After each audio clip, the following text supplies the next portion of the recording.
Mi hijo me habló sin mirarme a los ojos. A partir de ahora, mamá, el banco va a transferir tu jubilación directamente a mi cuenta, dijo mientras revisaba su teléfono. No necesitas dinero, solo un rincón para morir. La cuchara que tenía en la mano cayó al suelo. El sonido del metal contra la baldosa me pareció un disparo. Intenté responder, pero las palabras se atascaron en mi garganta. Roberto ni siquiera levantó la vista. Siguió tocando la pantalla del teléfono, como si estuviera hablando con un desconocido. Y yo, por primera vez en 70 años, sentí que mi propio hijo había borrado mi existencia de su vida. Tragué en seco, recogí la cuchara y me quedé de pie frente a la estufa.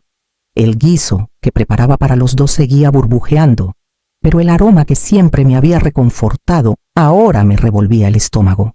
La casa, mi casa, me resultó ajena de pronto.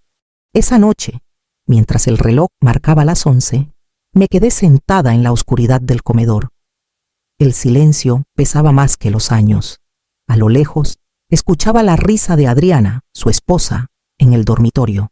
Esa mujer había logrado lo que ni la pobreza ni la viudez pudieron: arrancar de mi hijo cualquier rastro de compasión. Desde que se casaron, todo cambió. La casa, que alguna vez fue refugio, se convirtió en prisión. A veces, cuando la escucho reír, recuerdo la primera vez que la vi. Era joven, bonita, con esos modales falsos que ocultan la soberbia. Su hijo tiene un gran corazón, señora, me dijo aquella tarde, mientras yo servía café. No imaginaba que años después sería ella quien se lo arrancara pedazo a pedazo.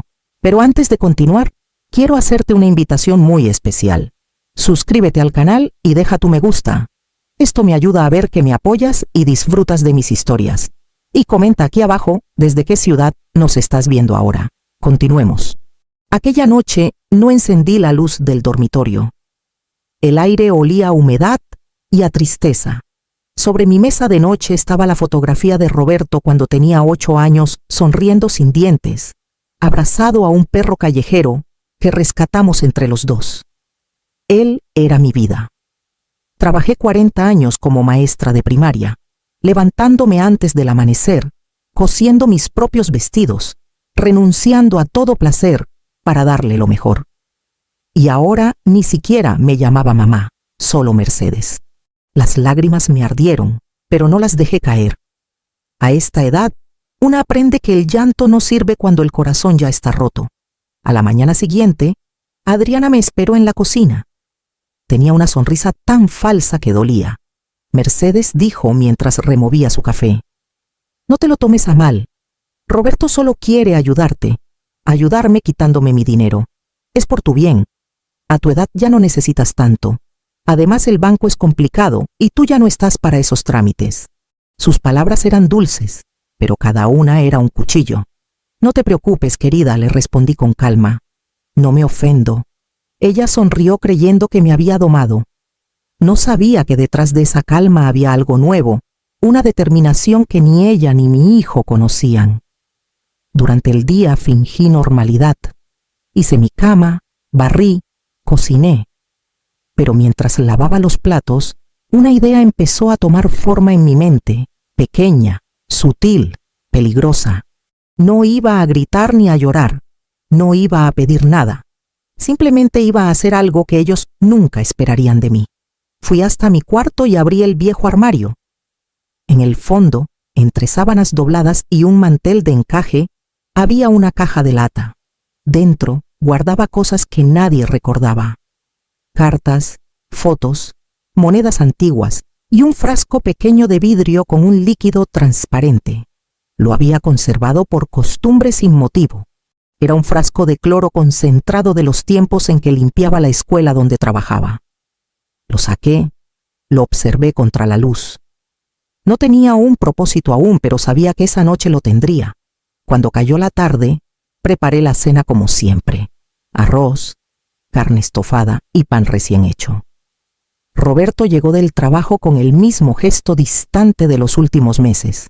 ¿Ya hiciste los trámites del banco?, preguntó sin siquiera saludar. Sí, mentí.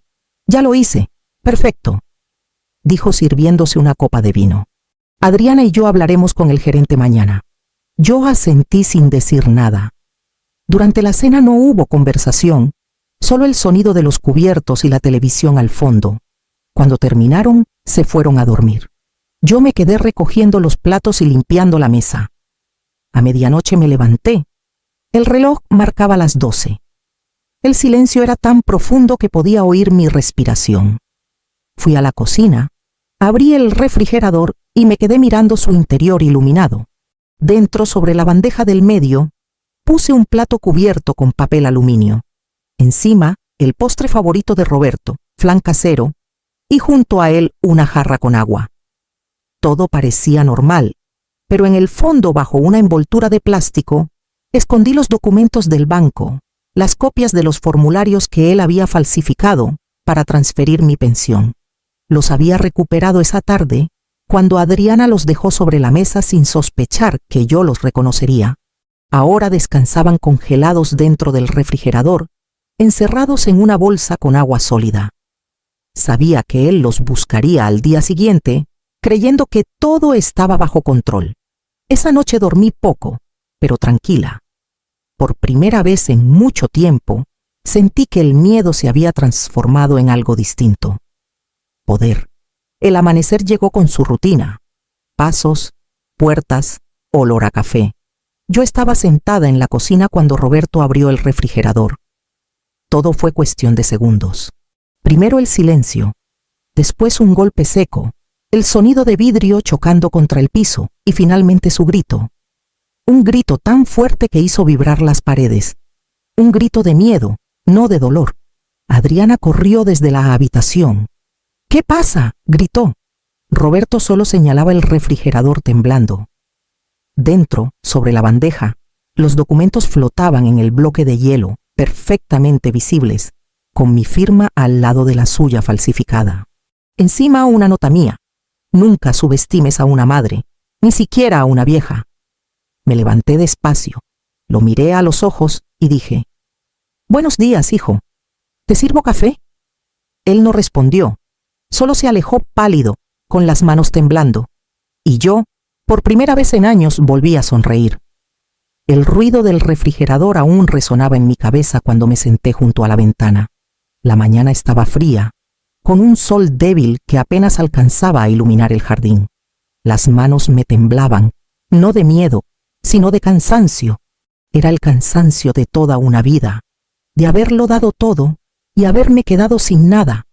El reflejo en el vidrio me devolvió la imagen de una mujer que ya no reconocía, el cabello blanco, la piel marcada, los ojos opacos, y sin embargo, detrás de ese rostro gastado todavía vivía la muchacha que fui alguna vez, la que soñaba con una familia, con un amor sincero, con un hijo que la abrazara sin vergüenza, la misma que creyó que la bondad siempre era recompensada.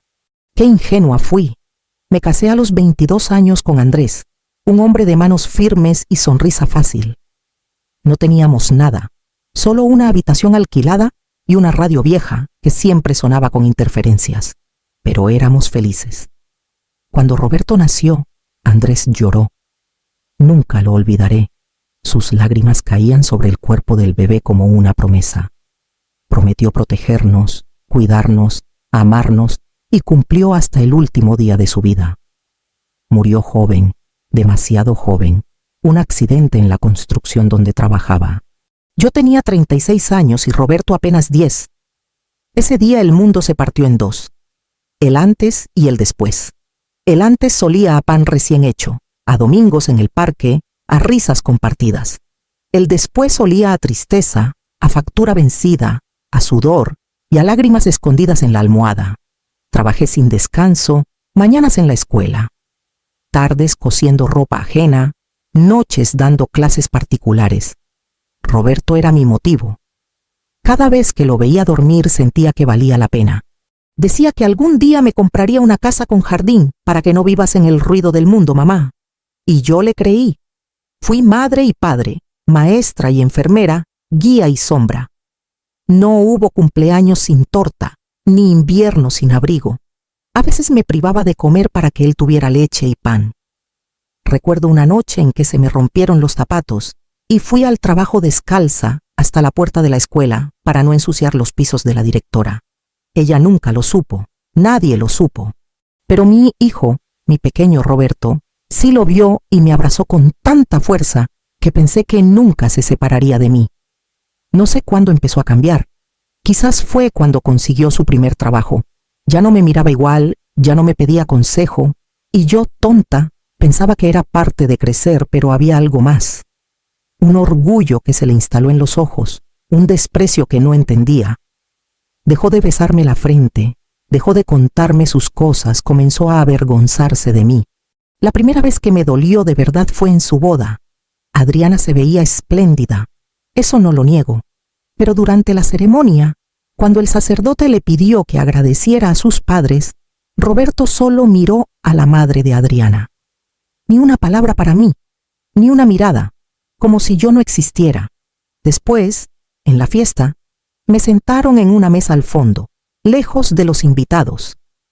Adriana me abrazó al irse, fingiendo afecto, y me dijo al oído: «Prometo cuidar de él. Usted ya ha hecho suficiente». Aquellas palabras me atravesaron el alma.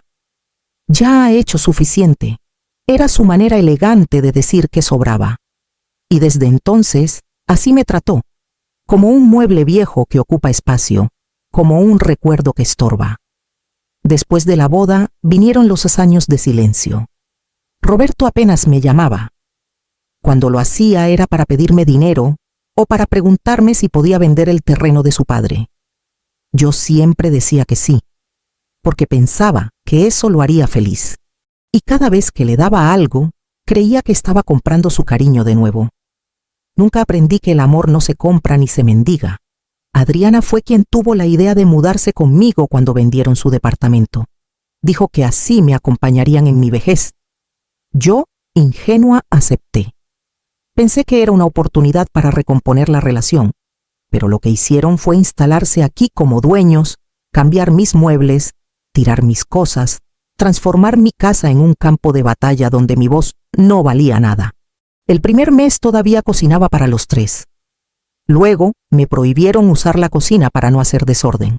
A veces me daban un plato de comida fría en la habitación. Y cuando me quejé, Roberto me dijo: «No seas dramática, mamá. Ya no puedes andar moviéndote como antes, como si la vejez fuera una enfermedad». Esa fue mi vida durante años. Silencio, resignación, obediencia. Hasta esa mañana en que me quitó la jubilación.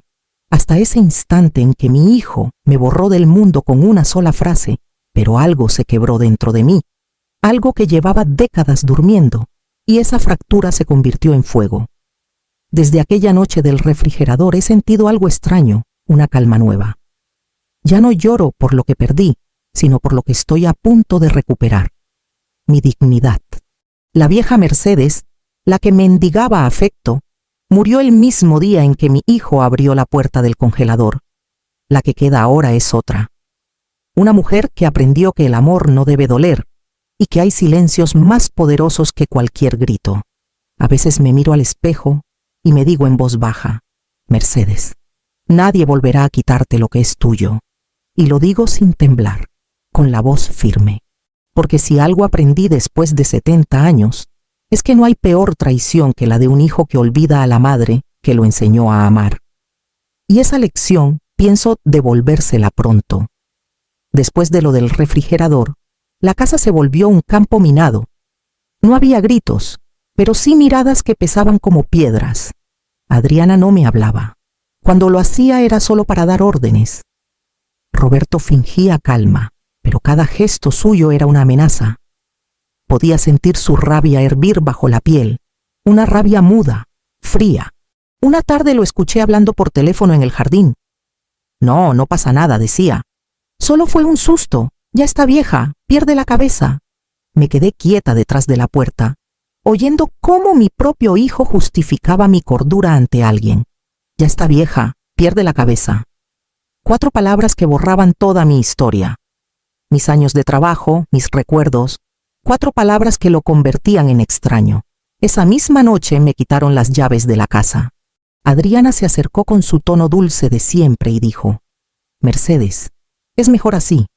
Últimamente te distraes y dejas la puerta abierta. No queremos accidentes. Accidentes. Así le llamaban ahora a mi libertad. A partir de entonces, mis días se hicieron lentos. Desayunaba sola con pan duro y café recalentado. Ellos comían en el comedor, riendo, planeando viajes, hablando de cosas que ya no incluían mi nombre. A veces los oía desde mi cuarto. Sus voces eran como ecos de una vida ajena. Pasaba las horas mirando por la ventana. Desde allí podía ver el árbol de limones que Andrés y yo plantamos cuando nació Roberto. Ese árbol ha resistido tormentas, sequías, podas brutales y todavía da fruto. Cada vez que lo veía, me decía a mí misma, si el árbol sigue de pie, yo también puedo hacerlo. Una tarde escuché que alguien golpeaba suavemente la reja. Era Matilde, mi vecina de toda la vida. Tenía mi edad, el cabello corto y las manos agrietadas por los años de enfermera. La misma mujer que me ayudó cuando nació Roberto, cuando Andrés murió, cuando la vida dolía demasiado. Mercedes susurró. Hace días que no te veo. ¿Estás bien? No puedo hablar mucho, le dije mirando hacia atrás. Me quitaron las llaves. Ella me observó en silencio, comprendiendo más de lo que yo decía. Te dejaré algo en el buzón, murmuró. Revisa esta noche. Cuando cayó la noche y todo estuvo en calma, fui hasta la puerta. Dentro del buzón había una bolsita de tela. Adentro, un pequeño celular viejo, de esos con linterna, y un papelito que decía por si necesitas ayuda. Me llevé el teléfono al pecho temblando. No recordaba la última vez que alguien había hecho algo tan simple y tan humano por mí. Los días siguientes fingí obediencia. Respondía con una sonrisa a todo. Sí, Adriana, tomaré mis pastillas. Sí, Roberto, ya apagué la estufa. Me dejé arrastrar por su falsa compasión hasta que bajaron la guardia. La debilidad era mi disfraz y detrás de él mi mente trabajaba sin descanso. Empecé a usar el teléfono de Matilde solo por las noches. Nos comunicábamos con mensajes breves. ¿Estás bien?, escribía ella. Sí, todo bajo control, respondía yo. Hasta que una noche le pedí algo que me costó escribir. Necesito un favor, Matilde, algo importante. Ella tardó en responder, pero lo hizo. Lo que sea, amiga, solo dime. A la mañana siguiente fingí sentirme mal. Me toqué la cabeza, caminé lento. Dije que tenía mareos. Adriana, harta, llamó a Roberto. Tu madre no puede seguir así, le dijo. Si se desmaya o se cae, será nuestra culpa. Entonces que no salga del cuarto, respondió él. Que descanse. Y así lo hicieron. Me encerraron. Cerraron la puerta con llave, dejándome solo un vaso de agua y una bandeja de comida. Por tu bien, dijeron. No sabían que me hacían un favor. Esa habitación se convirtió en mi santuario. Allí, donde creían tenerme prisionera, comencé a construir mi libertad. En la pared del armario aún guardaba los ahorros que Andrés me había dejado. Monedas de oro y algunos billetes viejos envueltos en papel. Habían dormido allí por más de 30 años esperando un propósito. Ahora lo tenían. Por las noches usaba el celular para comunicarme con don Federico, un viejo amigo de mi esposo. Había sido gerente del banco donde depositaba mi pensión. Mercedes, pensé que estabas retirada, me dijo sorprendido. Lo estoy, Federico, pero necesito tu ayuda. Es sobre mi hijo. ¿Qué ocurre? Solo diré que necesito cambiar la titularidad de mi cuenta. En silencio. Eso no es sencillo. Nada lo es, Federico, pero sabes que siempre fui una mujer de palabra. Él suspiró al otro lado de la línea. Está bien, Mercedes, lo haré, pero ten cuidado, no te preocupes. Nadie sospechará nada. Así, noche tras noche empecé a recuperar lo que era mío. Mientras ellos dormían, yo tejía mi justicia con paciencia. Matilde me traía pequeñas cosas, un sobre, un documento, un sello bancario. Cada pieza encajaba como un hilo invisible. Cada paso me acercaba más a la verdad y a la revancha. Durante el día escuchaba a Adriana riendo, hablando por teléfono, planificando viajes. Una vez la oí decir, en cuanto vendamos esta casa, nos vamos de aquí. Yo desde el cuarto apreté los dientes. Sabía que su ambición sería su ruina. El encierro duró 3 semanas. Al final, Roberto entró una mañana con gesto compasivo. «¿Cómo te sientes, mamá?», preguntó. «Mejor, hijo», le dije con voz débil. «Muy mejor». Me miró con una mezcla de alivio y lástima. «Eso es bueno. Adriana dice que tal vez podrías ir a un hogar de ancianos. Si es lo mejor para ustedes, claro que sí», respondí, bajando la mirada. Vi cómo su sonrisa se ensanchaba. Creía haber ganado, y yo supe que estaba a punto de devolvérselo todo con intereses. Esa noche, mientras el viento golpeaba las ventanas, abrí mi cuaderno y escribí. Me quitaron las llaves, pero no la razón. Me encerraron el cuerpo, pero no el alma. Y lo que un hijo roba por ambición, una madre puede recuperarlo con paciencia. Apague la luz. Y por primera vez en mucho tiempo dormí tranquila. Sabía que muy pronto el encierro terminaría y que cuando esa puerta se abriera, no sería yo quien siguiera siendo prisionera. El silencio tiene un sonido que solo los viejos entendemos. No es ausencia de ruido, es presencia de algo que se está gestando. Esa semana la casa estaba demasiado callada. Ni gritos, ni risas, ni pasos. Adriana y Roberto hablaban en susurros.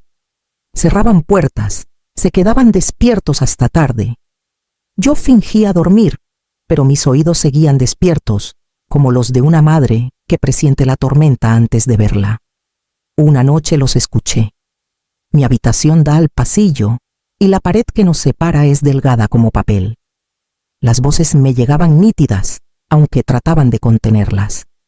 «No podemos seguir esperando, Roberto», decía Adriana impaciente. «Tu madre no va a durar mucho. Si seguimos con este juego, el dinero se va a esfumar». «Tranquila», respondió él. «En cuanto firme los papeles de venta, todo será nuestro. Y si no quiere firmar, lo hará. Confía en mí». Hubo un silencio breve, seguido de algo peor. Una carcajada. «Eres igual a tu padre», dijo ella, siempre sabiendo cómo salirse con la suya. «Mi padre era un imbécil», replicó Roberto con una dureza que no le conocía. «Por eso murió pobre». «Y tú no vas a morir así», dijo ella acercándose. «Vas a hacer lo correcto, amor». Lo que se escuchó después no fueron palabras, sino besos. Y yo, en la oscuridad, apreté los puños tan fuerte que las uñas se me clavaron en las palmas. Mi hijo, mi propio hijo, planeando vender mi casa, mi refugio, el último rincón donde Andrés y yo compartimos amor, todo, mientras dormía a metros de mí. Y todavía tenía el descaro de llamarme mamá. Al día siguiente me levanté temprano. Preparé café como si nada. Cuando Adriana entró a la cocina, me sonrió con esa sonrisa vacía que usa para disimular su veneno. «¿Dormiste bien, Mercedes?» «Sí, querida», respondí con calma. «Soñé con mi esposo». «Ah, qué lindo», dijo distraída revisando su teléfono. «Sí, me decía que pronto iba a tener visitas». «Visitas, sí. Gente del banco, creo». Levantó la cabeza. «Del banco. Soñar es gratis, ¿no?», le respondí sonriendo. Vi cómo tragaba saliva. Un leve temblor en su mano delataba su nerviosismo. Supe que empezaban a temerme. Esa misma tarde usé el teléfono de Matilde para hacer una llamada. «Federico», dije en voz baja, «necesito que prepares los papeles. ¿Ya estás segura?» «Más que nunca. Entonces mañana pasaré por la firma. Hazlo sin que mi hijo se entere». «Por supuesto, Mercedes. Y no te preocupes, todo quedará a tu nombre». Colgué con el corazón acelerado.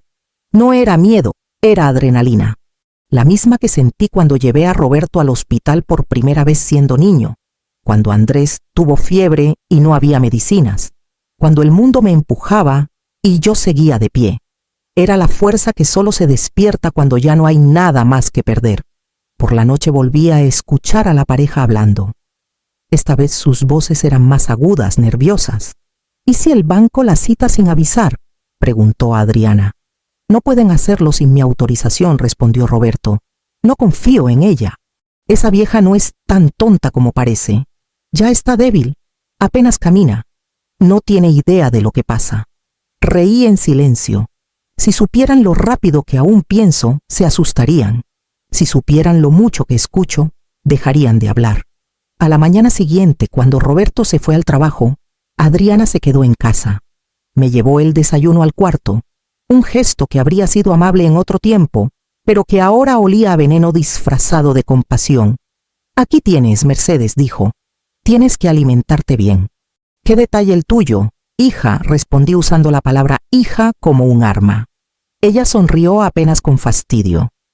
«Dentro de unos días tendremos buenas noticias», anunció. «Ah, sí». «¿Qué tipo de noticias?» «De esas que cambian la vida», contestó girando sobre sus tacones. Cuando se fue, me levanté y escondí el plato bajo la cama. No confiaba en lo que había dentro. El sabor de la comida era distinto, metálico. El instinto nunca me falló y esa vez no iba a empezar. Por la tarde, Matilde se acercó con un sobre. «Aquí está todo», me dijo. Don Federico lo preparó. Lo abrí. El documento que transferaba la casa a mi nombre con una cláusula especial. En caso de fallecimiento, pasarías a ser propiedad de una fundación para mujeres mayores sin hogar. No a mi hijo, no a su esposa, a otras como yo. Sentí las lágrimas correr por mis mejillas. «Gracias, Matilde». «No me des las gracias», dijo. «Solo prométeme que serás cuidadosa». «Siempre lo fui», respondí, «pero ahora también seré peligrosa». Esa noche escribí una carta. La dejé sobre mi mesita bajo el retrato de Andrés. Si un día no despierto, no lloren por mí. No fui víctima. Fui testigo de mi propia guerra y la gané sin disparar una sola bala. Luego guardé otra carta en el armario destinada a Roberto. En ella le explicaba que ya sabía todo, que si algún día encontraba esa nota sería porque lo había perdido todo, exactamente como me perdió a mí. Cuando Roberto regresó a casa, algo en su rostro había cambiado. Demasiada calma. Esa clase de calma que precede a la violencia. «Mamá», dijo con voz suave, «mañana vendrán del banco». «Ah, sí. ¡Qué sorpresa! Solo necesitamos tu firma, nada más». «Claro, hijo. Firmaré lo que quieras». Sus ojos se iluminaron, creyendo que por fin me había rendido. Me tomó de la mano fingiendo ternura. «Sabía que ibas a entender». Yo le devolví la sonrisa. «Sí, hijo, lo entiendo todo». Cuando se fue a dormir, me quedé sola en la cocina mirando la penumbra. El sonido del refrigerador llenaba el silencio como un recordatorio. Pensé en Andrés, en cómo él siempre decía, hay batallas que solo se ganan cuando el enemigo cree que ya venció. Esa frase me acompañó hasta el amanecer, y cuando el sol empezó a colarse por la ventana, supe que había llegado el momento de poner mi plan en marcha. Antes de dormir, recé en voz baja. No pedí justicia ni venganza, solo pedí lucidez. Porque en la vida, a veces el castigo más grande no es la muerte, sino el remordimiento. Y esa sería mi herencia para mi hijo. El día amaneció con una calma que me dio miedo. El cielo estaba limpio, el aire quieto, y la casa parecía contener la respiración. Roberto había salido temprano al banco acompañado de Adriana. Dejaron sobre la mesa una carpeta de documentos, la misma que, según ellos, pondría todo en orden. Me senté frente a esa carpeta durante horas sin tocarla. Solo la miraba como si mirarla fuera suficiente para entender su veneno. Sabía lo que contenía: la venta de mi casa, la cesión de mi cuenta y el cierre definitivo de mi independencia. Era su golpe final. Y lo mejor de todo era que ellos creían que yo iba a dárselo con mis propias manos. Cuando volvieron, la tarde ya se había teñido de naranja.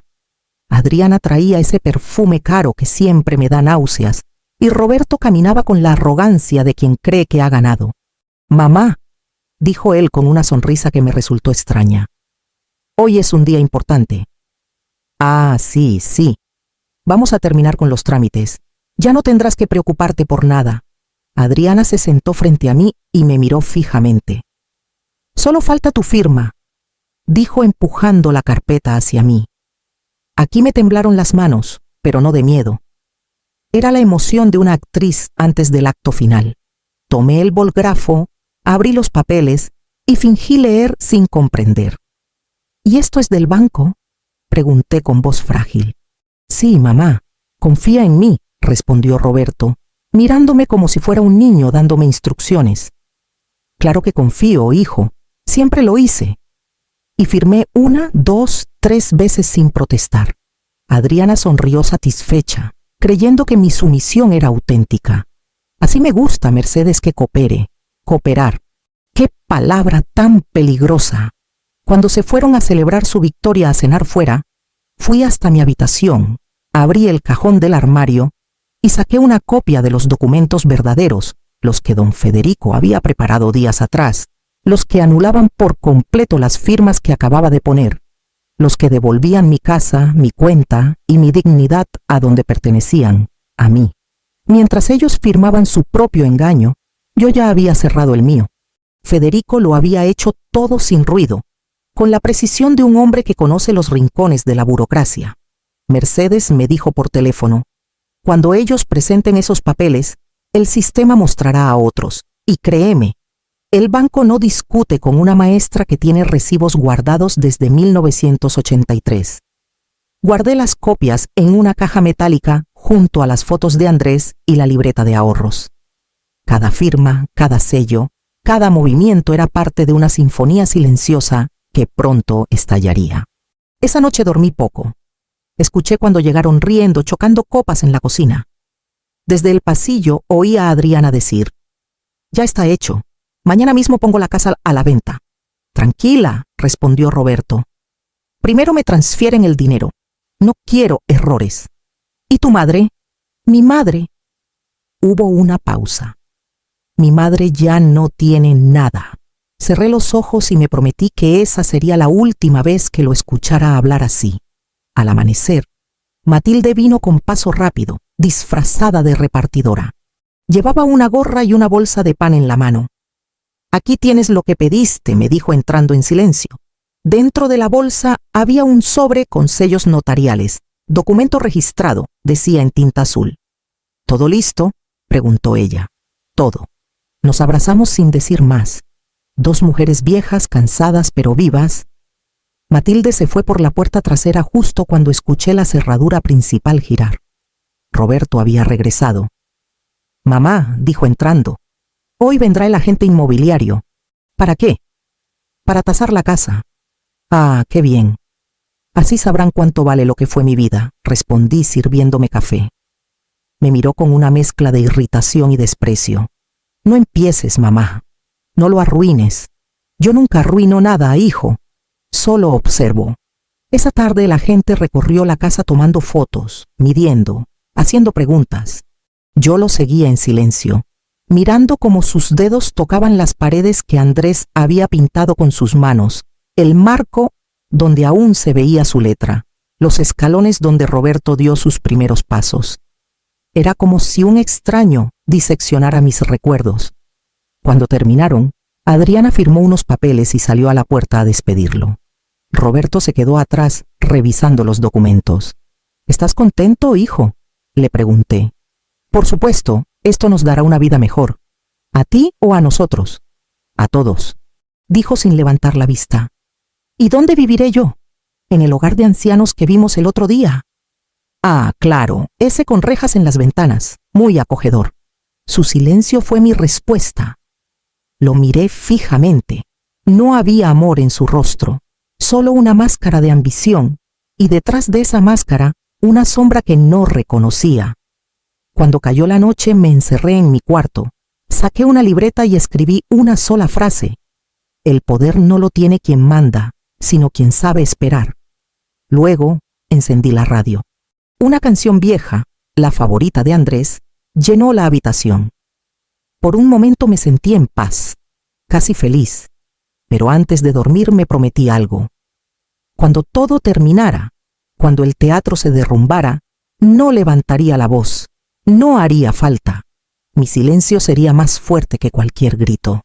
Antes de continuar, dime aquí en los comentarios qué te está pareciendo esta historia hasta ahora y qué harías tú en su lugar. No te vayas del video porque lo que viene a continuación te pondrá la piel de gallina. A la mañana siguiente, Roberto recibió la llamada que lo cambiaría todo. «¿Cómo que los documentos no son válidos?», gritó. «Eso es imposible». Yo desde el corredor fingí sorpresa. «Pasa algo, hijo». Él me miró con una mezcla de furia y desconcierto. El banco dice que las escrituras están a tu nombre y que no puedo hacer ningún trámite sin tu autorización. Ah, qué raro. Tal vez hubo un error, dije sirviendo café. ¿Qué hiciste, mamá? Nada, hijo. Solo firmé lo que me diste. ¿No era eso lo que querías? Adriana entró corriendo desesperada. Roberto, el agente inmobiliario, llamó. Dijo que la venta se congeló. ¿Qué? El sistema dice que la propiedad está registrada como bien protegido por una fundación. El rostro de mi hijo se desfiguró. Las venas del cuello se le marcaron como ramas secas. Golpeó la mesa, tiró los papeles, gritó mi nombre. Yo solo lo observé en silencio, con el corazón en calma. La máscara ya cayó. Pensé esa tarde mientras ellos discutían y el teléfono no dejaba de sonar. Me senté junto a la ventana con mi taza de té caliente. El sol entraba por el cristal, tibio, casi amable. Y por primera vez en años sentí que esa casa me pertenecía otra vez. La mañana siguiente empezó con gritos que se mezclaban con el sonido del teléfono, el portazo de las habitaciones y los pasos furiosos de Roberto atravesando la casa como un animal herido. Yo estaba en la cocina removiendo lentamente mi café cuando lo vi entrar con los ojos desorbitados. ¿Qué hiciste, mamá?, vociferó. ¿Qué demonios hiciste? ¿Qué ocurre, hijo? No te hagas la inocente. El banco bloqueó mis cuentas. No puedo acceder al dinero. Levanté la vista. Tranquila. Qué raro, Roberto. Quizás el banco sospechó algo. Tú los llamaste. Tú moviste los papeles. Yo no sé nada de esas cosas, hijo. Ya te dije que estoy vieja y no entiendo de trámites. Sus manos temblaban. Estaba rojo fuera de sí. Adriana entró detrás de él con el rostro pálido y los labios tensos. Nos están investigando, dijo casi en un susurro. ¿Qué?, pregunté fingiendo sorpresa. El banco reportó movimientos irregulares y hay una denuncia por falsificación de firmas. Roberto la miró como si fuera a matarla. Te dije que borraras todo. Te dije que lo hicieras bien. No me culpes, fue ella. Esa vieja lo planeó todo. Me reí bajito. No pude evitarlo. Una risa seca que me salió desde el fondo del alma como un eco de años reprimidos. Claro que lo planeé. Les dije mirándolos a ambos. ¿Qué esperaban? ¿Qué dijiste?, preguntó Roberto incrédulo. Dije que lo planeé. Desde el día en que me quitaste las llaves. Desde el día en que me quitaste las llaves. El silencio fue absoluto. Ni siquiera el reloj de la pared se atrevió a sonar. Adriana fue la primera en reaccionar. No puede ser, murmuró. No tenías cómo hacerlo. Oh, querida, le respondí con calma. Cuando una mujer pasa 70 años resolviendo sola la vida, aprende a hacer muchas cosas. Roberto me dio un paso al frente. Nos arruinaste. Nos dejaste sin nada. No, yo no los arruiné. Ustedes lo hicieron solitos. Tú no entiendes, era por tu bien. Mi bien. Reí otra vez más fuerte. Mi bien no está en el dinero, hijo. Está en no tener que mirar a mi hijo y sentir vergüenza. Sus ojos se llenaron de ira. Por un instante creí que iba a golpearme. Adriana lo tomó del brazo, nerviosa. No te atrevas, Roberto. Cállate, le gritó él empujándola. Ella cayó al suelo golpeándose el hombro. Yo me levanté despacio, sin perder la calma. ¿Ves, hijo?, dije. Eso es lo que hiciste con tu vida. Convertirte en lo mismo que juraste no ser. Un hombre violento, ciego por la ambición. Adriana se levantó llorando. No me mires así, vieja bruja. Tú arruinaste todo. No, Adriana. Solo te quité lo que no era tuyo. Vas a pagar por esto, gritó y corrió hacia el teléfono. Llamaré a la policía. Excelente idea, respondí. Diles que revisen los documentos que tú falsificaste. Su mano se congeló en el aire. Roberto la miró confundido. ¿Qué dice Adriana? Ella guardó silencio. Yo di un paso más. Sí, Roberto, fuiste ingenuo. Ella fue quien firmó en tu nombre los primeros papeles. Fue quien te empujó a usar mi cuenta. Ella quería la casa, no tú. Eso no es verdad, balbuceó ella. No la escuches. Revisa tu correo, hijo. Hay copias de todo. Él me miró sin saber si creerme o no, pero su duda fue suficiente.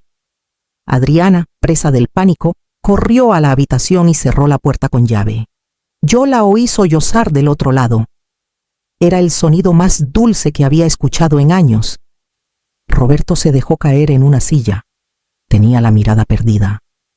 Por primera vez en mucho tiempo lo vi vulnerable, no como el hombre soberbio que me humilló, sino como el niño que una vez lloró entre mis brazos. ¿Por qué lo hiciste, mamá?, dijo en voz baja. Porque ustedes me dejaron sin nada. Yo solo quería ayudarte. No querías adueñarte de lo que construí con mi vida. Y eso no es ayuda, hijo, es robo. Sus lágrimas comenzaron a caer, y aunque me dolió verlo así, no me acerqué. No, esta vez era su turno de entender lo que es estar solo. A las pocas horas la policía llegó.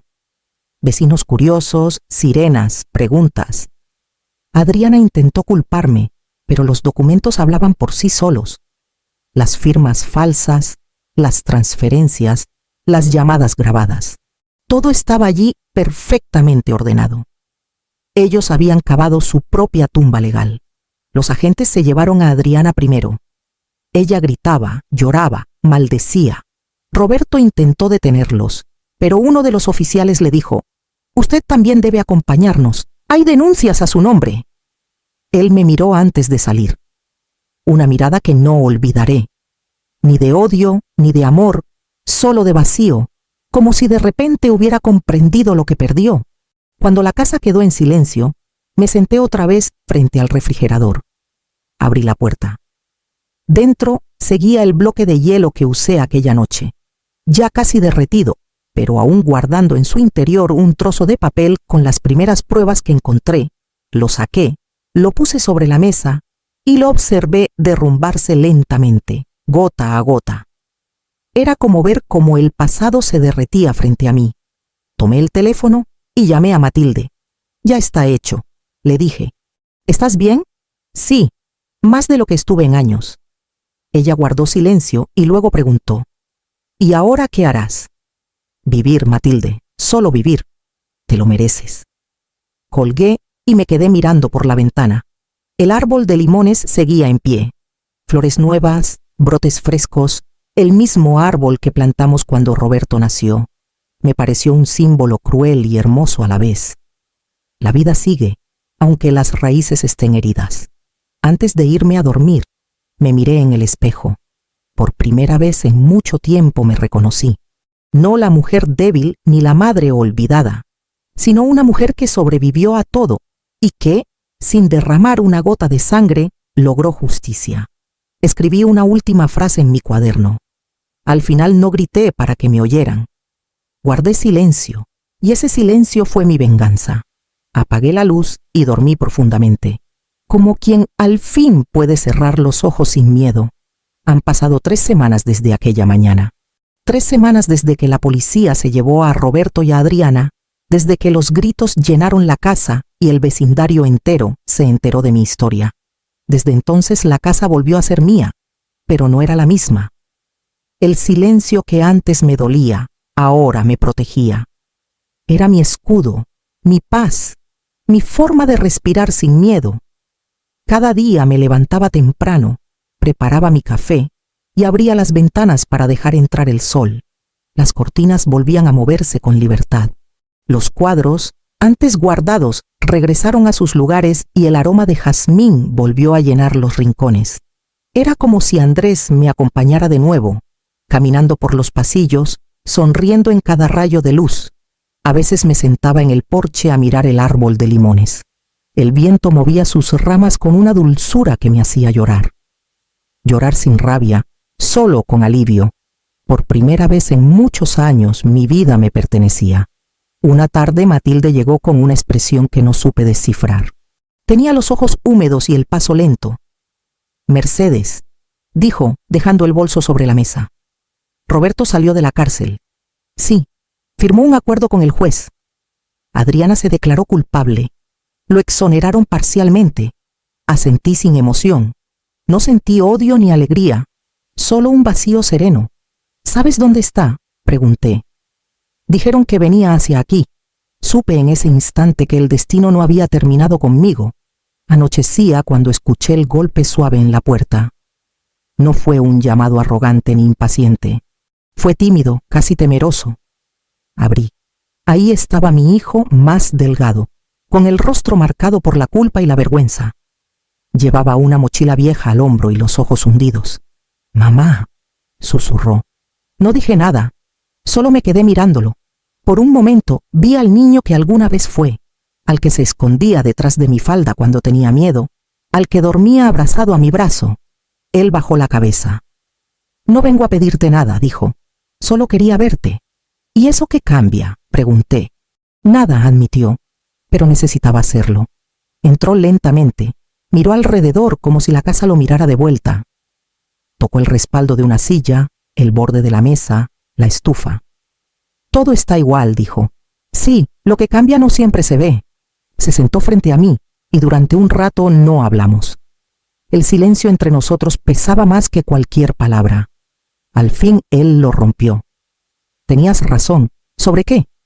«Sobre Adriana, sobre todo. Ella. Ella me usó». «Mamá, no lo hizo sola. Tú se lo permitiste». Él asintió tragando saliva. «Lo sé. Fui un cobarde. Quise tenerlo todo y perdí lo único que importaba». «¿Y qué era eso?», pregunté. «Tú». Por primera vez en años mis ojos se llenaron de lágrimas, pero no por tristeza. Era el peso de escuchar lo que creí que jamás oiría. Roberto se inclinó hacia mí y me tomó la mano. Su piel estaba fría. «Perdóname, mamá. No puedo deshacer lo que hice». «No, no puedes», le respondí. «Pero puedes aprender a vivir con ello». Él me miró y en sus ojos vi algo que no había visto nunca. Sinceridad. La misma sinceridad que Andrés tenía cuando cometía un error y venía a disculparse. Por un instante sentí una chispa de ternura, pero duró poco. El daño seguía allí, profundo, irreparable. «¿Dónde vas a quedarte?», pregunté. «No lo sé», respondió. «Solo quería verte. Y ahora me iré. No quiero ser una carga para ti otra vez. Ya lo fuiste una vez, hijo. No lo vuelvas a hacer».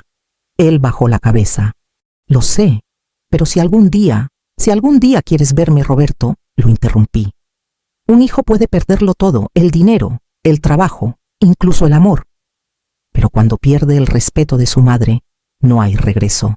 Él asintió conteniendo las lágrimas. Se levantó despacio y caminó hacia la puerta. Antes de salir se volvió. «Gracias por seguir viva», susurró. «No merecía que lo hicieras». Y se fue. Esa noche me quedé en el porche mirando las estrellas.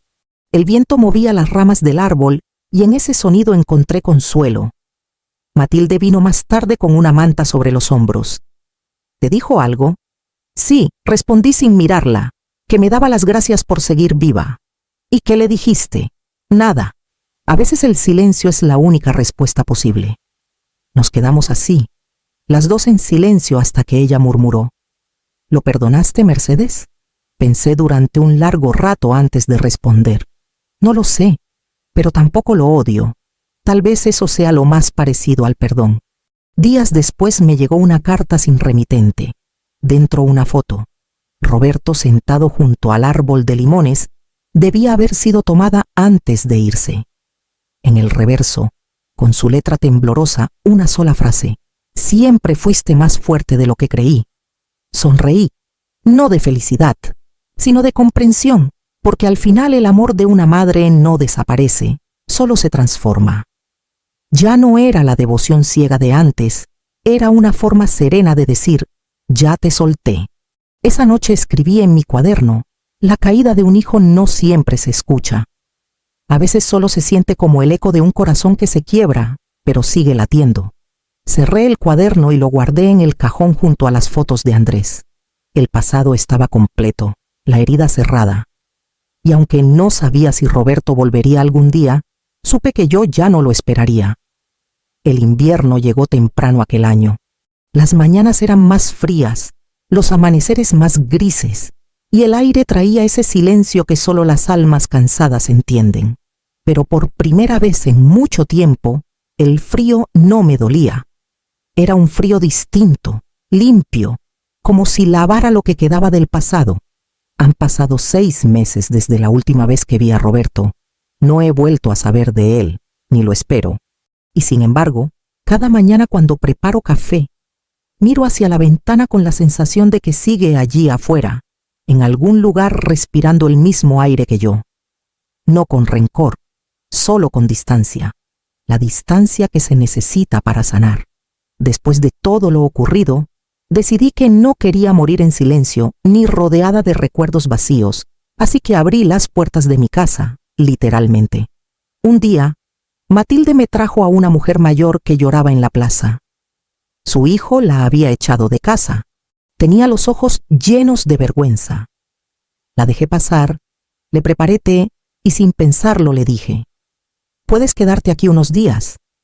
Después vino otra y luego otra.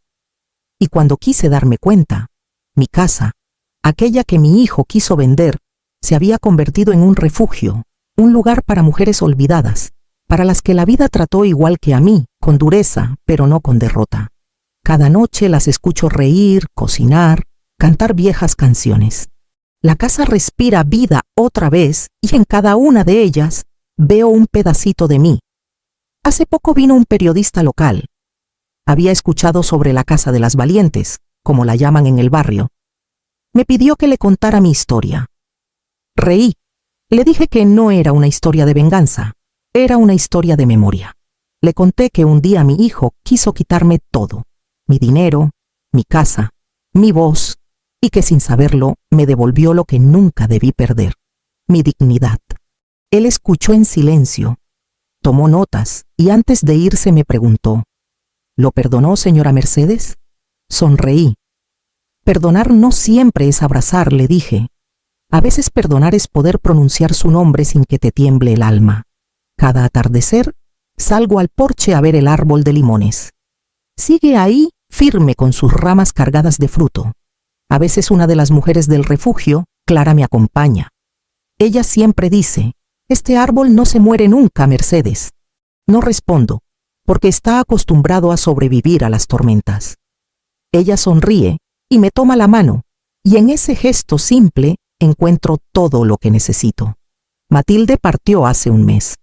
Su salud se apagó despacio como una vela que ya dio toda su luz. Sus últimas palabras fueron para mí: «No dejes que te olviden, Mercedes, que sepan que una mujer mayor también puede cambiar su destino». Le prometí que así sería, y he cumplido. Cada mujer que llega aquí escucha mi historia no como un relato triste, sino como una advertencia. El amor no debe doler ni siquiera cuando viene de un hijo. A veces en las noches más frías me despierto y creo escuchar pasos en el pasillo. Suelo pensar que es el viento, pero otras veces estoy segura de que es Roberto, no entrando, no pidiendo nada, solo pasando en silencio para asegurarse de que estoy bien. Y aunque nunca abro la puerta, sonrío, porque el amor entre una madre y un hijo, aunque esté roto, nunca desaparece del todo. Solo cambia de forma. Hoy cumplí 71 años. Las mujeres del refugio me prepararon una torta, cantaron, me abrazaron y escribieron una frase en una cartulina: «Gracias por devolvernos la esperanza, Mercedes». No pedí más regalo que ese, porque en esas palabras estaba todo lo que había buscado: reconocimiento, cariño y paz. Por la noche, cuando todas dormían, me senté frente al fuego y abrí mi cuaderno una última vez. Las páginas estaban llenas de letras torcidas, tachaduras, lágrimas secas, y escribí: «No nací para ser mártir, sino para recordarles que la vida no se detiene con el dolor, se reinventa, y que una madre puede perderlo todo, menos la fuerza de volver a levantarse». Apagué el fuego, me cubrí con una manta y me quedé mirando las llamas que aún chispeaban. El invierno seguía afuera, implacable, pero dentro de la casa el calor era humano, el calor de las que sobrevivimos. Cerré los ojos y susurré al aire: «Andrés, ya puedes descansar. Tu casa está llena otra vez, no de dinero, de vida». Y así terminó mi historia, una historia que comenzó con una humillación y terminó con una victoria silenciosa. Cuéntame en los comentarios desde qué ciudad me estás escuchando. Si esta historia te conmovió, Dale like y suscríbete al canal para seguir acompañando relatos de mujeres que, como yo, aprendieron que nunca es tarde para recuperar la voz. Los meses pasaron y la casa siguió siendo refugio. Cada mujer que llegaba traía consigo una historia de dolor, pero también de resistencia. Yo las escuchaba a todas, preparaba té, ofrecía mi porche y mi silencio, porque a veces lo que más necesitamos no son consejos, sino un lugar donde llorar sin vergüenza. Una mañana de primavera, mientras regaba el árbol de limones, escuché una voz conocida. Mamá. Me volví despacio. Ahí estaba Roberto, más viejo, más cansado, pero con una mirada diferente. Ya no traía arrogancia ni desesperación, solo paz. Vine a pedirte algo, dijo. No dinero, no tu casa, solo tu perdón. Lo miré en silencio. Un perdón, hijo, no borra el pasado. Lo sé, respondió. Pero tal vez me ayude a construir un futuro. Por primera vez en mucho tiempo lo dejé entrar. No a mi casa, pero sí a mi corazón. Nos sentamos bajo el árbol de limones y hablamos durante horas. No hubo promesas imposibles ni abrazos fingidos. Solo dos personas tratando de sanar. Antes de irse, me tomó la mano. Gracias por no rendirte, mamá. Gracias por enseñarme que el amor también tiene límites. Lo vi alejarse por el camino y sentí algo que no esperaba. Esperanza. No de que todo volvería a ser como antes, sino de que podíamos construir algo nuevo, algo más honesto. Esa noche escribí la última línea de mi cuaderno. El verdadero poder no está en la venganza, sino en la capacidad de reconstruirse cuando todo parece perdido. Cerré el cuaderno y lo guardé en el cajón junto a las cartas de Andrés y las fotos de Roberto niño. La historia estaba completa. Y yo, Mercedes, maestra jubilada, madre traicionada y mujer que aprendió a levantarse, seguía de pie. El árbol de limones floreció esa primavera más hermoso que nunca. Y yo supe que mientras ese árbol siguiera dando fruto, mi historia seguiría inspirando a otras mujeres a no rendirse jamás.